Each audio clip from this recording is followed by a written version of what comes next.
Hello, Richmond City Life Science students. Welcome back to week 3, day 2 of our Life Science virtual lessons. I'm Miss Wilson, Life Science teacher at Albert Hill Middle School, and I'm happy once again that you're back again to learn life science with me.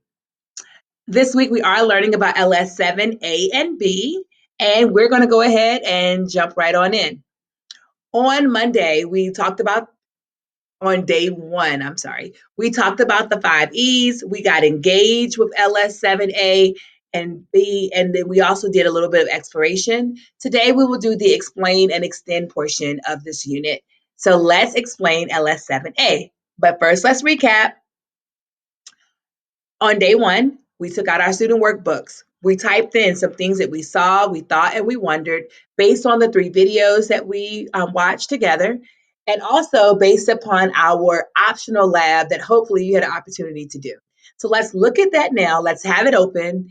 And as we go through, I will recap those videos and what you might have observed or what I would have observed by watching it. So the first video was great. It was about mouth brooding fish, the cichlids. And one of the things that I really wanted you to notice was that this mother fish was keeping her baby fish in her mouth. And as she kept them in the mouth, it was to protect them and keep them safe.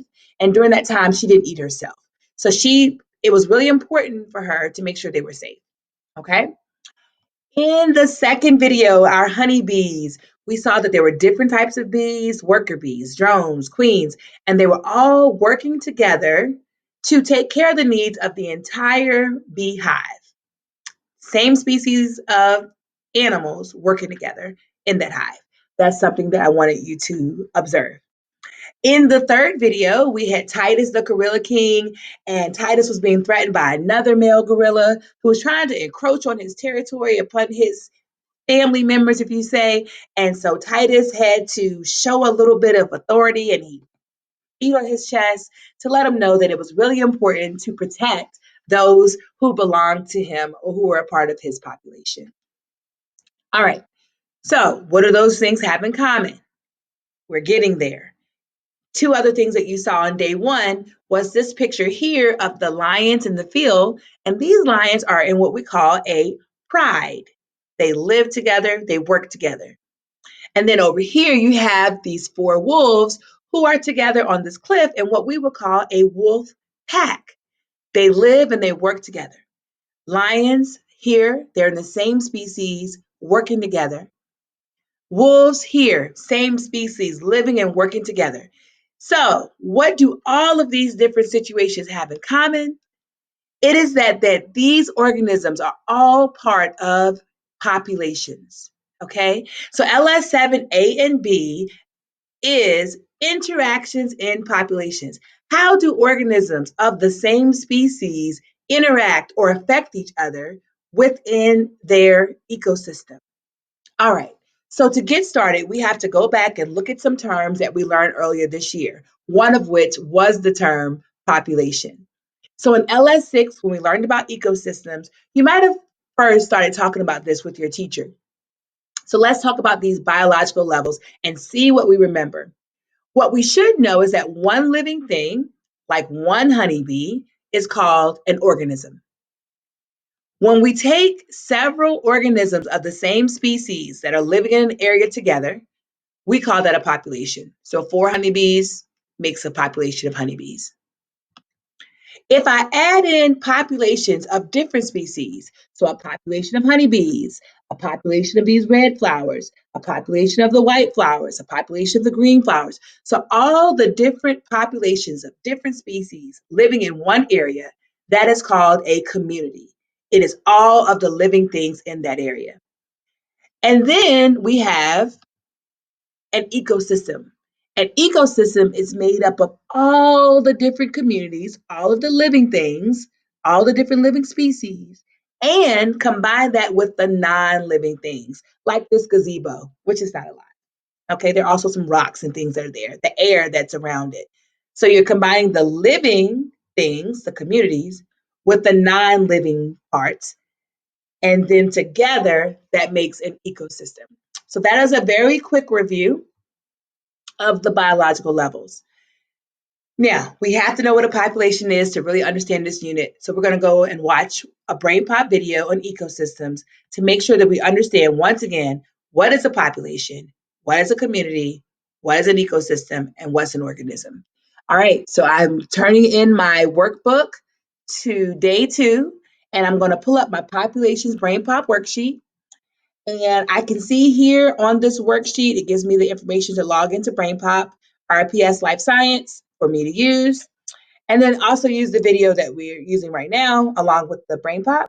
And in the chart, it says fill in the chart by circling the correct term and giving at least one example from this picture here of P, population, C, community, E, ecosystem, and O, organism.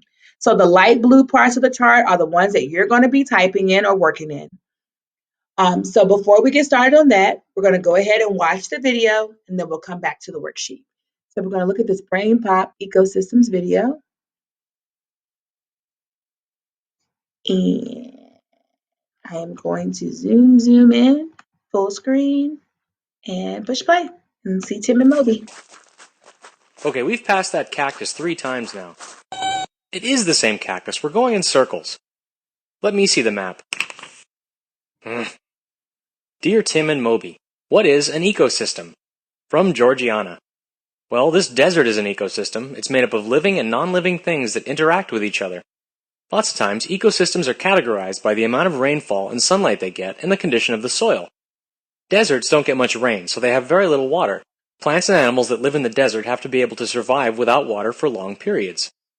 And the sun is intense. Moby would overheat every day if he lived here. Desert soil is delicate and not very good for growing things. Even with the hot and dry conditions, the desert ecosystem has its own community of plants and animals that have adapted. Cacti can store water, kangaroo rats sleep underground where it's cooler, and owls prey at night when the sun goes down. In an ecosystem, communities can be divided into different populations. Populations are made up of just one type of organism. Every organism has its own home that's called a habitat. Yikes. I guess a scorpion's habitat is in the sand. Water? Oh, right. There are water ecosystems too, like ponds, lakes, rivers, and oceans. Ha! Got it! Wait, this is your map? Well, this is a subway map. Yeah, you better start running.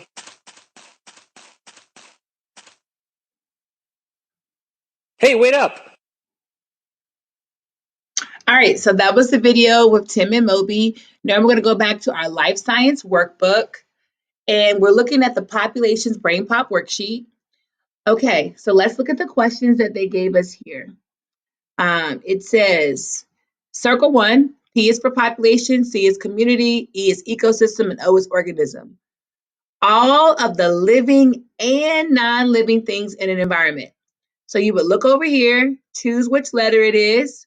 You can circle it if you like by going up to the top, or you could just highlight it, like you could highlight whichever answer choice it is by clicking on it and then going up and adding a little highlight to it, which this is not the right answer, guys. But if it was, then that's what I could do. I also could just delete the answer choices that are not the correct answer. So all the living and non-living things in an environment, what would that be? Would it be a population, a community, an ecosystem, or an organism? I personally know that that is an ecosystem, so I would make sure I selected that answer. And then over here it says, give your example from the picture. So what is one example of the ecosystem from the picture? I would type that in the spots. So in each row, you're going to do that.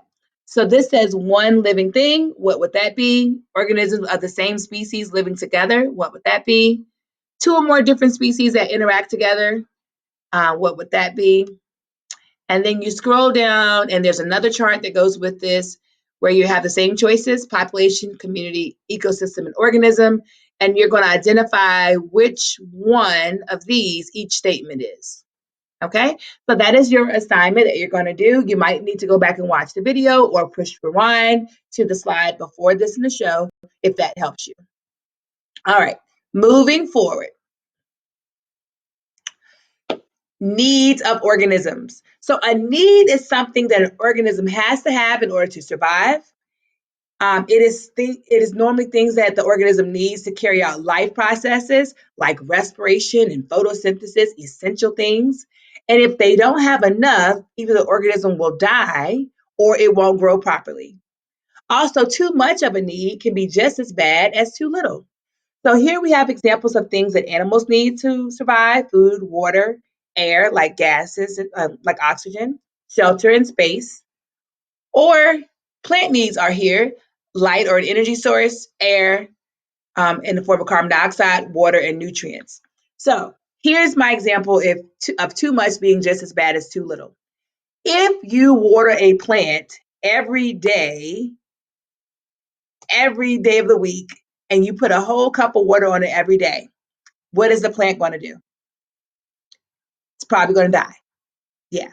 And if you don't water the plant at all for months and months and months, what is the plant going to do? It's going to die. So you don't want to give the plant too much water. That would be bad. And also giving it too little water would be bad. Same thing goes for us as humans. Too much food versus too little food is an issue. So when it comes to needs, too much is just as bad as too little. All right. Now let's talk about some different behaviors that organisms might have within their population. So when it's competition, that means that you have members of the same species, in this case, who are fighting over the same resources or the needs that they need.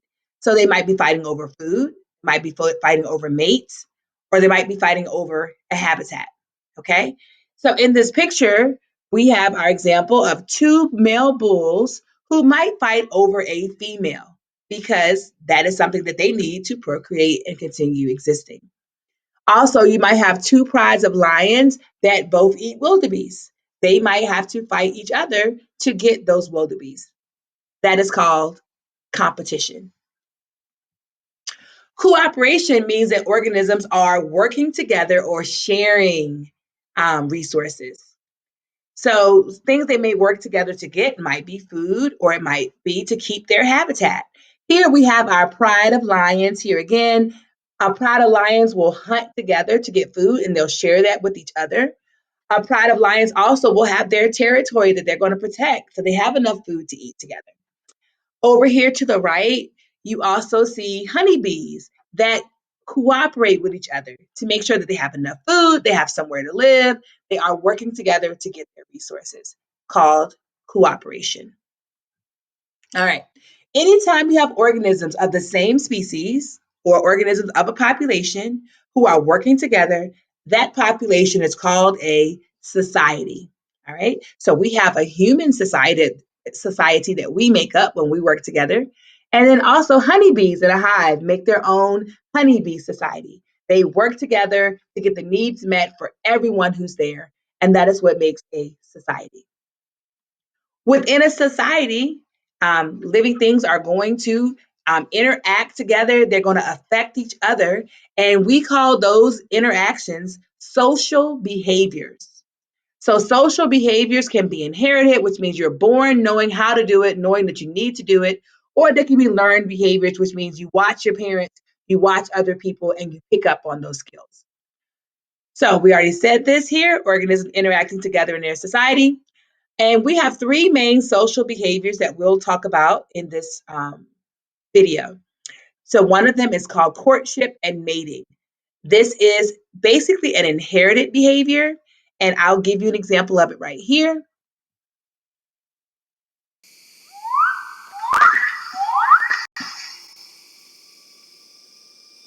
Okay, so this rifle bird has a bright blue colored throat, and it's trying to attract the female birds by showing its throat and also by doing this flutter flutter dance. So this is called courtship. It's trying to get the female bird's attention, and it's doing it by its bright blue feathers. Male birds normally have the prettiest colors compared to the female birds. So this is something that it does not have to be taught how to do. It is born knowing that it needs to do it, and it does. Courtship and mating. All right. Another social behavior is caring for young. This one was shown in our video that we watched on day one. So here our mouth brooder, mom. Fish hatch after 4 weeks. They seek refuge in their mother's mouth. So the mother cichlid knows that she should keep the baby fish in her mouth. No one teaches her how to do that. She already knows how to do it. It is an innate behavior. She is born knowing that this is something she needs to do. So caring for young, a lot of it is it's definitely a social behavior, and a lot of it is just inherited. It's innate. You know to do it. All right. Another social behavior, we did witness it the other day, is called claiming territory or territorial imperative. Okay. So this is when an organism defends a certain space from other members of the same species, in this unit, in the same species or in their population. It could include defending their habitat or defending somewhere where they get their needs met or what those needs are. It could be fighting over their food, their water, their shelter, or their mate. They may consider them all to be their territory. And so organisms have a social behavior of protecting and claiming their territory. And that's what we saw in one of our videos as well with Titus, the Gorilla King. So let's see what he does. The old leader is wise and he's brave. In a rare display of strength, he shows the intruder his intent.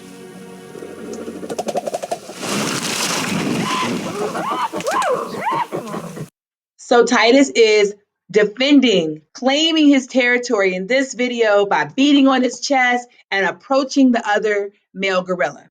Okay, so he's protecting his territory, which is the orphan that he's adopted and the area where they live to get their food and their needs met. All right, so that is also a social behavior because they're doing it in their society. Okay. All right, so something else that you might see as a social behavior is called social hierarchy. And a hierarchy just means that there are levels in that society. Okay, you have people that are in charge and people that aren't, basically. And we call that in science dominance, which means that one organism is going to control or take the lead within that society. So looking at these pictures here, we can see examples of that. This is the two different monkeys, and you should be able to tell which one is the dominant one, and that's going to be the one that's here. This one is cleaning its back, picking the little bugs out. So it is going to be less dominant in this case. And here you have a pack of wolves, like we saw in the beginning. And in wolf packs, you have an alpha female. You have the dominant female who runs the pack. And these other bulls are laying down basically at her feet to show that they respect her dominance or her control and leadership. So that's another example of social dominance or hierarchy. In our society, we also have dominance. We have people who take the lead, like the president of the country, the president of a company, or our principals in our building. All right. So what do you need to do next? You need to access our Nearpod with this lesson. So I'll show you how to do that. You can go to join.nearpod. The link is available, I believe, in your workbook. If not, you can just go to Nearpod, and this is the access code that you'll type in. So I'm going to click on the EICYH, click on Nearpod, and once it opens up, it's asking me for my name, and I would put in Phil. And then the code was EICYH and join session. And you will see some information on population. So at your own pace, you would click through and maybe you'll have some slides that ask you things and you can just read it on your own. And there'll be some videos and things that talk to you about it. Okay, so you click through that. If it has any questions, you type the answers, and that is what you need to do. Okay, after you're done with your Nearpod, I'll come back here. The next thing that you're going to do is your optional lab. Okay, so this optional lab is on rabbit populations, a simulation in Gizmos. In order for you to do this, you do need to log into your Clever to get into Gizmos, okay? And once you log into Gizmos, you're going to search for the rabbit population gizmo. So I'm going to do that with you. But just background information, it tells you that one of the needs of all animals is space. We talked about that. How does the amount of land or space available affect the size of the rabbit population? You're going to design an experiment to test the effect of space on rabbit population using the rabbit population gizmo. So this is kind of what the screen looks like. The question is set up for you. This is in your workbook where you have this kind of lab sheet to plan your lab, and you need to go to the gizmo. So once you get to log in, and I'm kind of already there, but I'm going to log in. Mine is a little bit different from yours, but I want to do this. All right, so once you log in, uh-oh. Okay, let's pretend I already logged in because I'm not doing this right now. Okay, so I'm just going to go back. You search for, well, let me do that part. Okay, you search for rabbit population. Okay, that is the same for all of us. And once you get here, you are going to launch the gizmo. And when you launch the gizmo, you can see that there's some different things you can change. And one of the things is the amount of land, whether it's a little bit of land, a moderate amount, or an ample amount. So they're moving the fence either in or out. And then you can also change the conditions of the weather, like make it harsh, cold, or hot, which I'm going to let you guys choose which one you're going to do. And then over here, it just tells you how fast or slow the gizmo will go. And then here you just push play to start collecting data. And if you click on the table, it'll show you how much time is passing and also how many rabbits you have in the population. You can also get that on a graph or a chart.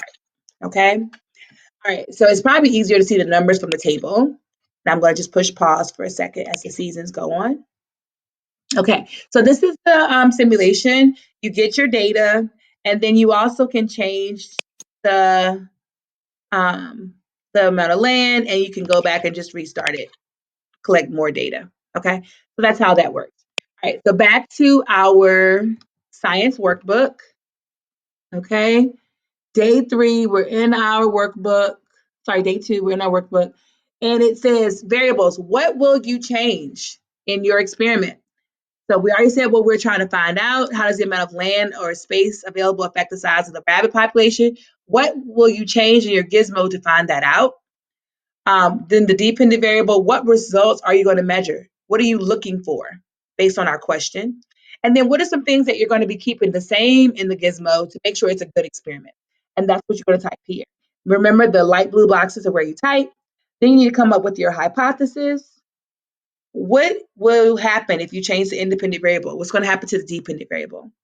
Set up your model, collect your data as you normally would. You can take screenshots and everything to save what you did.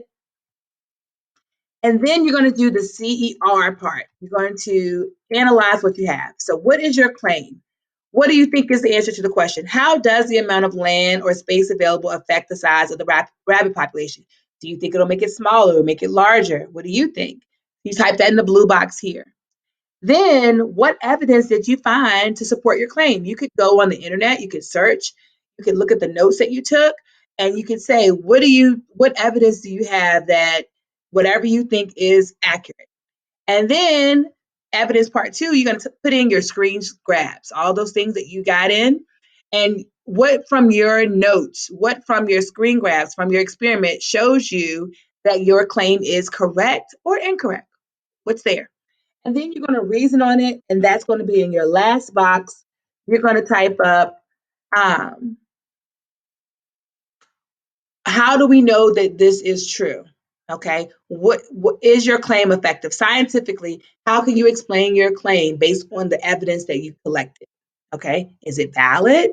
Is it invalid? How do you know? So that's going to happen there. Okay, all right. So that's our optional lab. I hope you enjoy it. Okay. So what do you need to do now? You can finish today's activities. Go ahead, make sure you have that brain pop worksheet filled in. Make sure that you've done the optional lab if you're going to do it. And then come back, and on day 3, you need to complete the populations quizzes, which is not referred to as populations. Well, actually, the population quizzes is the Legends of Learning playlist. you're going to find that, and that's linked in your workbook. Everything that you need to do on day 3 is linked in your workbook. So you can just look at that and then complete the assignments. Okay. So that is all that we have. I hope you got a good explanation of LS7A and B, that you understand social behaviors within a population and how organisms interact together to to cooperate, to compete, to take care of their young, and to handle courtship and mating and protect their territory. All right. So that was it. LS7A and B. Hope you enjoyed it. I'll see you again soon as we do a little bit more life science. Have a great day.